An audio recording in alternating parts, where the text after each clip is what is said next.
नमस्कार, आप देख रहे हैं अनूपर ज्योति चैनल। मैं आपके साथ आशु मेघवाल।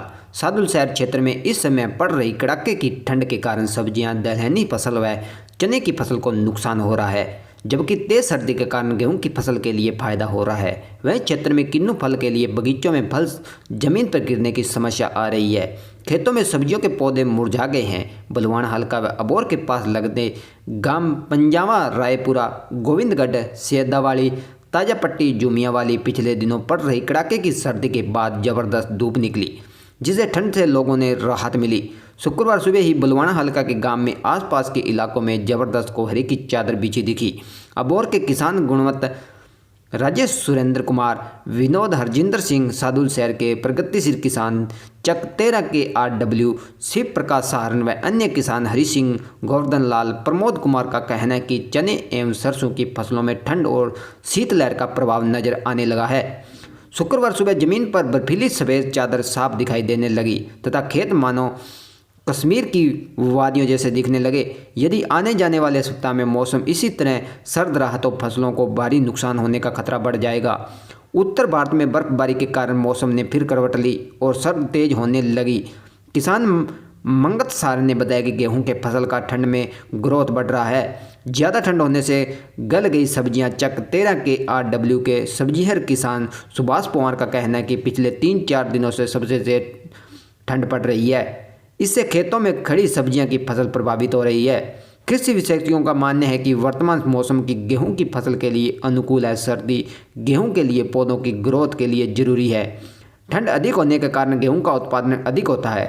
इन दिनों चने एवं सरसों की फसल में फूल एवं बढ़वार का समय चल रहा है। ऐसे में कोहरे एवं पाला पड़ने से नुकसान हो सकता है। साडा पिंड हबोर दे नाल ਵੱਜਦਾ है ਤੇ ਸਾਡੇ ਖੇਤਰ 'ਚ ਕਿਨੂਆਂ ਦਾ ਬਾਗ ਹੈਗਾ ਤੇ ਰਾਤੀ ਵਾਲੀ ਬਰਫ਼ ਪੈਣ ਦੇ ਨਾਲ ਸਾਡੇ ਕਿਨੂਆਂ ਦੇ ਬਾਗ ਨੂੰ बहुत नुकसान होया है।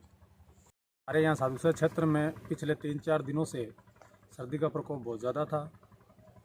धुंध आनी ओस आने लगी थी, तो उससे कहीं न कहीं गेहूं की फसल को काफ़ी फ़ायदा हो रहा था। लेकिन आज सुबह से ही पाला इतना पड़ा कि जो हमारी ज़मीनें हैं उस पर सफ़ेद चादर बिछ गई। और सरसों की जो फसल है, सरसों और चनों की फसल, उसमें भी फूल का टाइम है, तो पाला जमने से उस पर जो पानी की बूंदें जम गई, जमाव बिंदु होने के कारण जो सरसों की फसल उसको भारी नुकसान हो रहा है। और कहीं न कहीं जो चने की फसल है उसका बढ़वार एकदम रुक गया और फसल ज़मीन की तरफ झुकने लगी है। और ये हमारे जो किन्नू के बगीचा मेरे पीछे देख रहे हो, इन बगीचों के अंदर भी काफ़ी नुकसान हो रहा है पाला पड़ने से। जो फल है वो किन्नू इस समय पककर तैयार है, रंग बिल्कुल पीला है और ये ज़मीन पर गिरने लगे हैं। किसान आंदोलन का इफेक्ट भी हमारे को साफ दिख रहा है, क्योंकि अभी तक कोई व्यापारी ना आने से हमारे जो किन्नू के फसल के जो बिकना था भाव, जो भाव लगने थे, वो कहीं ना कहीं किसान आंदोलन के चलते अभी लग नहीं पा रहे। ना बाहर का कोई व्यापारी आ रहा है। और जो सुबह की जो सर्दी है वो उसका प्रकोप तो इतना ज़्यादा था कि सुबह सुबह अगर अपनी ज़मीन देखते तो ज़मीन बिल्कुल कश्मीर की वादियों की तरह थी। बिल्कुल वाइट चादर थी ज़मीन के ऊपर और फसलें झुक झुक कर नीचे ज़मीन की तरफ झुक रही थी। ये मेरे हाथ में जो आप फसल देख रहे हो, इस पर अभी भी बर्फ़ जमी हुई है। शायद आपको कैमरे के हिसाब से नहीं दिखा होगा, लेकिन अभी भी इसके ऊपर बर्फ़ जमी हुई है और अभी तो हल्की हल्की धूप है। अगर इसी तरह ये मौसम 3-4 दिन आगे रहता है तो सरसों और चने की फसल को काफ़ी नुकसान होगा। वाहिगुरू जी का खालसा, वाहिगुरू जी की फतेह। ਅੱਜ ਨਾ ਮਨ ਨੂੰ ਬੜੀ ਠੇਸ ਪਹੁੰਚੀ। ਉਹ ਠੇਸ ਇਸ ਕਰਕੇ ਪਹੁੰਚੀ, ਮੈਂ ਤਾਂ ਬਾਈ ਖੇਤੋਂ ਗੇੜਾ ਮਾਰ ਕੇ ਆ ਰਿਹਾ ਹੁਣੇ 9 ਦਾ ਟਾਈਮ ਹੋ ਗਿਆ ਤੇ ਇੰਨਾ ਜ਼ਿਆਦਾ ਕੋਰਾ ਪਿਆ ਅੱਜ। ਆਹ ਦੇਖ ਲਓ ਤੁਸੀਂ, ਹੱਥਾਂ ਦਾ ਹਾਲ ਦੇਖ ਲਓ।